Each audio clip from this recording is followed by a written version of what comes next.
Deux choses. Deux choses. La première des choses, c'est que vous lisez énormément. Chez vous, à la maison. Mais pas n'importe comment. Pas n'importe comment. Et puis vous allez vous entraîner à lire à haute voix. À très très haute voix, comme ils font les acteurs, comme ils font les grands politiciens. Quand on lit, il faut essayer de lire de manière juste. Je le répète, de manière juste. C'est-à-dire, avant de prononcer un nom qu'on ne connaît pas, un verbe qu'on ne connaît pas, on va se concentrer pour le lire correctement. On va se concentrer pour le prononcer correctement. Vous, quand vous parlez en public, parfois, vous dites souvent que, en discutant avec les personnes, je comprends tout. Seulement, quand je veux parler, les mots ne sortent pas. Et pourtant, vous les connaissez. Est-ce que c'est le cas ou non? Vous savez parler, vous connaissez le mot. Mais seulement, comment il s'appelle? Oui, c'est ça. Donc, vous mettez un certain nombre de secondes pour que le mot sorte. Donc, deux choses à faire. D'abord, lire beaucoup, à haute voix, des textes très simples, très très simples, et pouvoir remplacer des mots, même des expressions entières par d'autres expressions ou d'autres phrases. Donc, la troisième des règles, c'est de pouvoir parler avec des ponctuations. Et comment cela? Revenez à vos textes et entraînez-vous à chaque fois que vous voyez une virgule, vous comptez une seconde dans votre tête. Quand vous voyez un point, vous comptez 2 secondes dans votre tête. Adaptez la voix à l'auditoire. C'est-à-dire, quand vous êtes 5 et vous devez présenter 5 personnes, on adapte la voix à 5 personnes. On adapte la voix aussi à la surface de la salle. Qu'est-ce qui manque encore? Eh bien, il manque encore le débit de la parole. Il y a des gens qui parlent trop vite. Il y a des gens qui parlent trop lentement. Le débit qui soit correct. C'est-à-dire, ni trop rapide, ni trop doucement non plus. C'est-à-dire pouvoir adapter le débit de la voix. Donc, le débit de la parole, pardon, à votre auditoire. Mais vous, ce qui vous embête beaucoup surtout, c'est le stress. C'est le stress, c'est ça qui joue contre vous énormément. Mais comment gérer le stress? Comment gérer le stress? Comment faire de sorte que quand je viens présenter un document ou faire une présentation, que je ne tremble pas, que je ne sois pas rouge, que je ne transpire pas? Que dois-je faire pour que ma présentation soit la plus fiable et la plus enviable possible? Bonne question. Très bonne question. Et la réponse n'est pas difficile. Simple. Avant de pouvoir faire un discours ou faire une présentation devant un public, il faut énormément préparer. Le seul secret pour enlever 50% du stress. Préparer.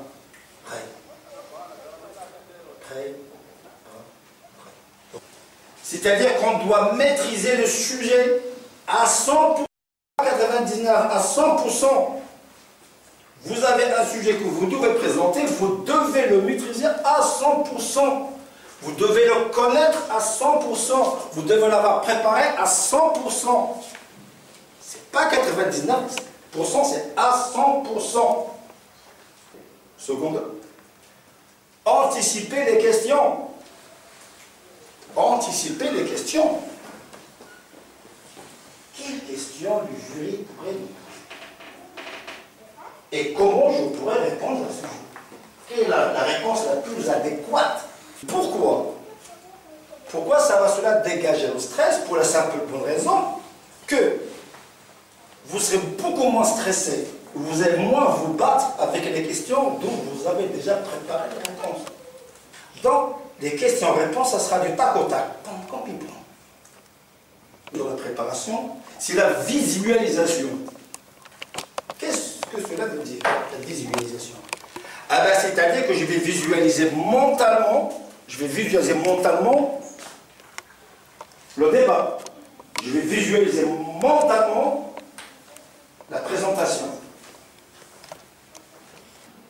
Sachez qu'un discours ou une présentation de la prise de parole en public, que les personnes prêtent attention à 60%, et c'est vérifié à la gestuelle, pratiquement 30%, ce qui fait 90%, à la voix, à l'intonation de la voix, et seulement à 10% au contenu du sujet. On chante avec la voix. On chante avec la voix. Il ne faut pas que ça reste une monocorde. On chante avec la voix.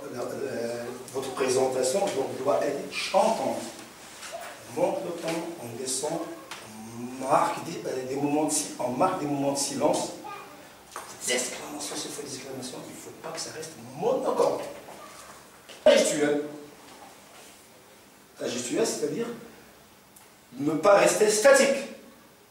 Ne pas rester statique. On va se montrer d'abord aller à droite et à gauche.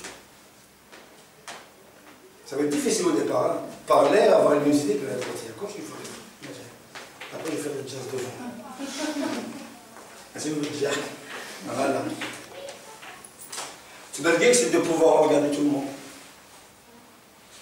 Tu veux le gag? 20. C'est-à-dire, je regarde tout le monde. C'est-à-dire, on va balader notre regard. Quand on fait, c'est-à-dire, surtout pour vous, si vous êtes dans un jury républicain et vous devez présenter votre rapport de fin de stage, ou bien dans un entretien d'embauche, c'est pareil. Dans un entretien d'embauche, vous avez 3 ou 4 personnes, on rentre d'abord en disant bonjour aux 3 et en les regardant. Les 3. Une infraction de seconde. Je rentre avec le sourire. Bonjour. S'ils sont 3, je regarde. Bonjour. Et je regarde les 3. Les 3, je les regarde. Chacun une infraction de seconde. Les émotions.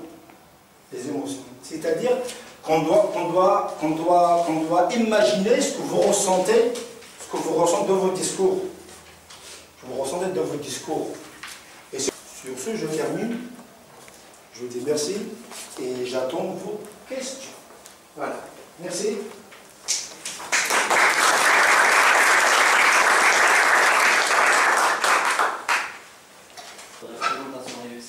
J'aimerais juste poser une question à propos de la préparation pour la gestuelle. Vous avez dit que pour s'entraîner, il faut lire à voix haute. Et automatiquement, notre corps va faire des gestes. Tout à fait. Mais la question qui se pose, est-ce que ces gestes vont être en adéquation avec le contexte? Ah ben déjà, l'économie du Maroc, dans le pays dans lequel on vit, vous avez remarqué quoi? Dans le pays dans lequel on vit, qu'est-ce que j'ai fait? J'ai joint un geste à ma parole. Vous me dites l'âge? Oui, bien sûr. Voilà. Alors, ce grand pays, voilà. C'est-à-dire, essayez que chaque fois que vous dites un mot, associé à un geste avec le mot. Alors, cette augmentation a réduit d'une manière efficace toutes les charges lourdes.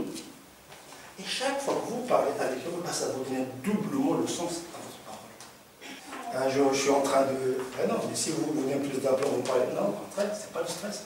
Au contraire, là, vous êtes stressé, vous vous dégagez, le contraire. Vous soufflez, là. Mais par contre, si vous êtes là, vous faites des gestes, ben oui, ça sert. Ben, il y a la différence entre les gestes d'enthousiasme et les gestes de stress, vous le voyez. Ça se, même si vous ne voyez pas, ça se sent. Ça se sent, c'est n'importe qui. Bien préparé. Jamais apprendre par cœur. Jamais apprendre un discours par cœur. Jamais. C'est l'erreur fatale. C'est l'erreur fatale. Il suffit d'une virgule, vous avez tout oublié. Il y a deux choses qu'on doit apprendre par cœur. Deux choses. Lesquelles? L'introduction et la conclusion. Pour bien introduire, pourquoi? Pas bien introduire, parce que c'est introduit pendant 30 secondes ou 40 secondes. 40 secondes, et ben déjà là, on commence à enlever le stress. Aujourd'hui, monsieur, je suis là pour pouvoir vous présenter un discours sur l'aménagement du territoire concernant la télécommunication. J'apprends par cœur. Déjà, vous commencez à faire ça, le stress commence à diminuer. Et vous entamez. Et la conclusion. Voilà, j'ai été à vous exposer. Je vais faire un résumé de tout ce que j'ai dit. On a parlé de ça, on a parlé de ça, on a parlé de ça. Je pense ça. Et maintenant, je suis prêt à vos questions. On peut juste savoir comment on peut improviser pour surpasser ces... Ne jamais improviser. Ne jamais. Ne jamais improviser. Alors il faut prendre. Pas prendre, préparer. La technique de reformulation. Vous avez dit, monsieur, que je dois parler des outils qui me permettent d'augmenter le chiffre d'affaires. Qu'est-ce que j'ai fait là? Rien. J'ai rien fait. J'ai reformulé sa phrase. Est-ce que c'est bien cela, monsieur? Là, vous gagnez des moments précieux. Et sur la respiration, je ne voulais pas en parler, c'est-à-dire que les ponctuations aident à ça. C'est pour ça que je vous ai montré de parler avec les ponctuations. Une seconde, 2 secondes, ça vous aide à respirer, à retourner la voix. Par le ventre, on ne respire jamais par les poumons. On respire toujours par le ventre. Quand vous voulez présenter devant les gens, vous trouverez toujours 2 types de personnes. Et on a toujours. Mettez le mot dans la tête. C'est statistique, il y a toujours une personne il y en a qui veut se montrer plus intelligent que les autres. Et puis il y a une autre personne qui est gentille, au contraire. Essayez de repérer dans l'entourage celui qui vous donne qui vous motive. Et souvent, il ne vous dit pas.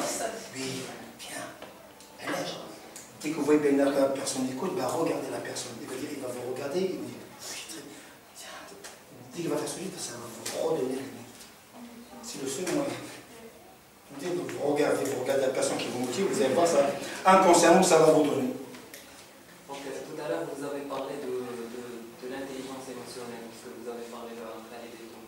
Est-ce que vous ne voyez pas qu'en mettre trop, ça va être nuisible à l'argumentation et ça peut donner un sens de fragilité aux arguments? Moi, quand j'ai par exemple joué avec les émotions, ça ne veut pas dire faire le clown. Hein. C'est comme tout le clown. Il faut que vos émotions soient en relation avec ce que vous dites. Il faut que les émotions suivent. Vos émotions suivent votre langage, votre discours. Permettez-moi de vous remettre cette occasion et j'espère, avec ma modeste contribution, vous avoir aidé un petit peu à avoir plus clair sur la présentation. Et je remercie donc le bureau qui a organisé ça, notamment mademoiselle Naïma, et tout le staff qui a réalisé ça. Et ça m'a fait plaisir de venir chez vous, d'aller chez les Bon courage à vous, merci beaucoup.